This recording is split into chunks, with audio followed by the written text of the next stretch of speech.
सबसे पहले चूंकि आपने श्री जयशंकर जी की बात की, विदेश मंत्री जी की, वो पिछले अक्टूबर में हमारे पास आए थे और उन्होंने सारे आर्मी कमांडर्स को एड्रेस किया था। जब उन्होंने संबोधन किया था तो उन्होंने हमें ये बताया था कि डिफेंस डिप्लोमेसी एक ऐसी चीज है जिसमें मेरे ख्याल से भारतीय सेना को बहुत कुछ करना है, अभी बहुत कुछ सीखना है, बहुत कुछ करना है, क्योंकि ये मेरे ख्याल से डिप्लोमेसी का बहुत अहम भूमिका निभाती है। तो हम बात करें तो हार्ड पावर और soft power, diplomacy soft power हुई, फौज हार्ड पावर हुई। अगर दोनों को आप मिलाते तो स्मार्ट पावर बन जाता है। तो इसका मतलब ये है कि डिफेंस डिप्लोमेसी को हम स्मार्ट पावर बोलते हैं।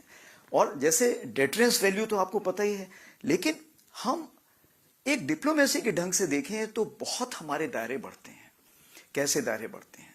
कहने का ये मतलब है कि हम सबसे पहले जब दो देशों के बीच में अगर डिप्लोमेटिक रिलेशंस हैं, उसमें मिलिट्री अगर आ जाती है, तो हमारे रक्षा मंत्री जी कहते हैं संगीत और सेना ये दो ऐसे हैं जो सारे विश्व में एक दूसरे की भाषा समझते हैं।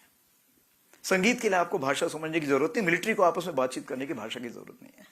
तो ये एक ऐसी चीज है कि जब हम किसी भी देश में जाते हैं, जैसे मिलिट्री उससे मिलते हैं, हम दोनों एक दूसरे से वार्तालाप कर सकते हैं, एक दूसरे को समझ सकते हैं।